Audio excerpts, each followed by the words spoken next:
Saudações, almas curiosas! Sejam bem-vindos ao Sindicato Oculto. Hoje teremos mais um episódio de Insônia, com uma coletânea de relatos sobre experiências sobrenaturais, paranormais e assustadoras.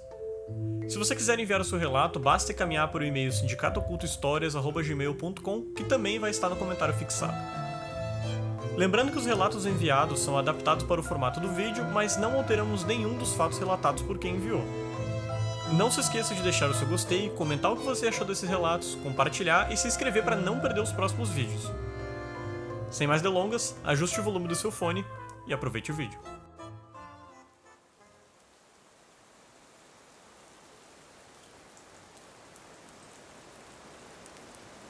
Durante a minha adolescência, eu vivia em uma casa que me sufocava. A localização era razoável, com uma parada de ônibus próxima e casas de familiares a poucas ruas de distância. Contudo, eu nunca gostei de morar lá. Eu sempre me sentia observado, inquieto. Haviam diversas coisas estranhas que ocorriam, em especial quando eu estava sozinho. Eu frequentemente via vultos, sentia calafrios e até mesmo ouvia batida nas janelas, como se fossem propositais para chamar a minha atenção, como se fosse para eu não esquecer que eu não estava realmente sozinho. Certa tarde, quando estava somente eu em casa, eu estava no meu quarto conversando com meu amigo pelo Discord. Algo que naquela época eu fazia quase que diariamente. Aquela boa rotina de jogar e conversar com os amigos. O meu quarto era relativamente pequeno, e dava para enxergar tudo do ponto de vista da minha cama, que era onde eu estava sentado com o meu notebook. Estávamos nos divertindo e jogando juntos quando eu senti vontade de ir no banheiro. Eu comecei a retirar meu notebook do colo quando eu congelei. O meu corpo ficou completamente tenso, e em um suspiro eu prendi a minha respiração.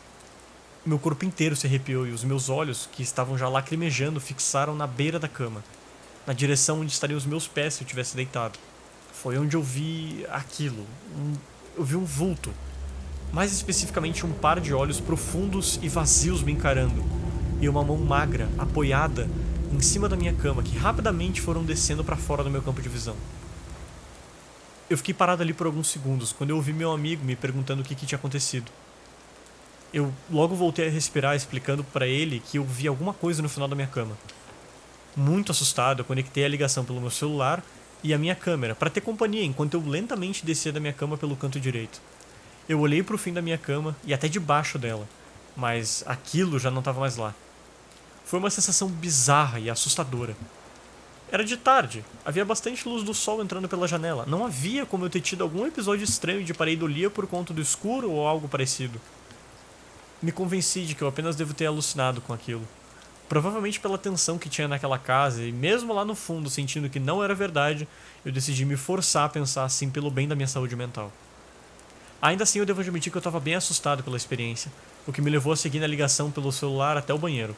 Eu segui pelo corredor, cujo no caminho eu passava pela cozinha. A ida ao banheiro foi normal e até um pouco aliviadora. Eu fui o trajeto todo conversando com meu amigo que estava tentando me acalmar. Quando eu estava retornando, eu decidi parar para beber água, quando meu amigo de forma bem seca sugeriu que era melhor eu voltar logo pro quarto para eu entrar em ligação pelo computador. Eu achei estranho o tom de urgência na voz dele, mas como pedido eu segui pro meu quarto, fechei a porta, fui pro meu notebook e conectei pela ligação por lá. Meu amigo na época sempre tinha visões e sensações envolvendo um lado mais espiritual. Então eu questionei o porquê da urgência, e ele com uma voz bem tensa me disse que viu alguém atrás de mim no corredor.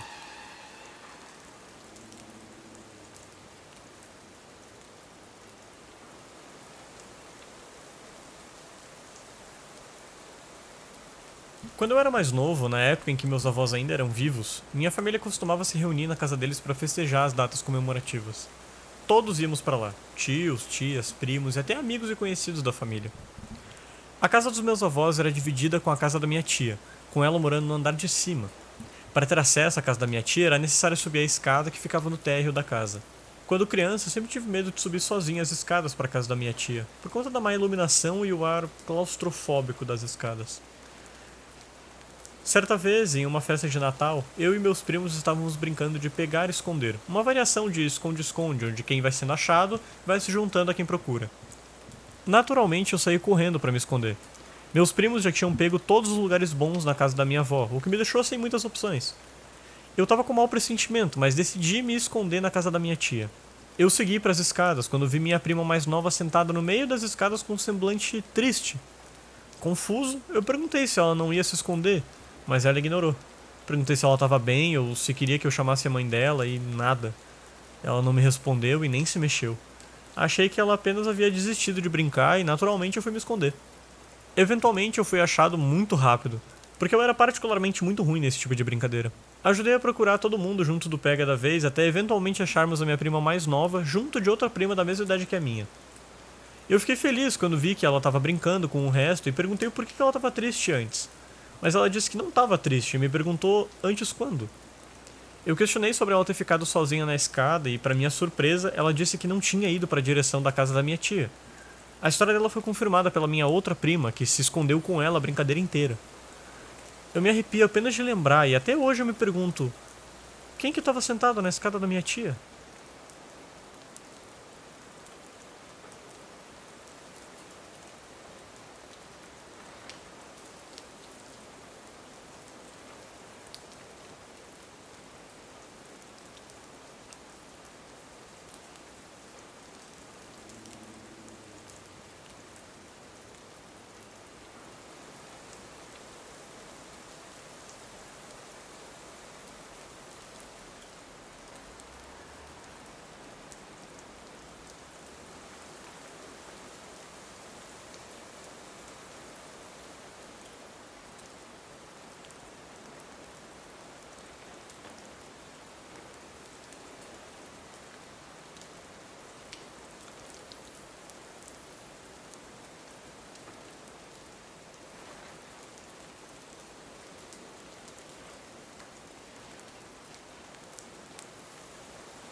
No ano de 1985, minha avó havia saído de casa para ir a um salão de beleza cuidar do seu cabelo. Ela foi para um salão que ela sempre frequentava e se sentou na área de espera para ler uma revista enquanto aguardava o seu horário. Repentinamente, ela sentiu uma sensação esquisita, como se estivesse sendo observada. Ela olhou por cima da revista e percebeu um garoto que era idêntico ao meu tio quando era criança, que ela nunca tinha visto ali com nenhuma cliente, e como minha avó era uma cliente assídua, ela com certeza lembraria de um garoto tão parecido com o meu tio na infância. Naquele ano, no entanto, meu tio já tinha 25 anos de idade já.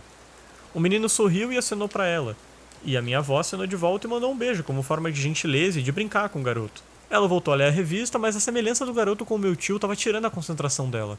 Ela não conseguia tirar aquilo da cabeça. Ela novamente olhou para a direção de onde havia visto o garoto, mas ele já não estava mais lá. Cerca de 1 hora depois, ela recebeu a triste ligação da polícia informando que o meu tio havia sido encontrado morto em um acidente de carro.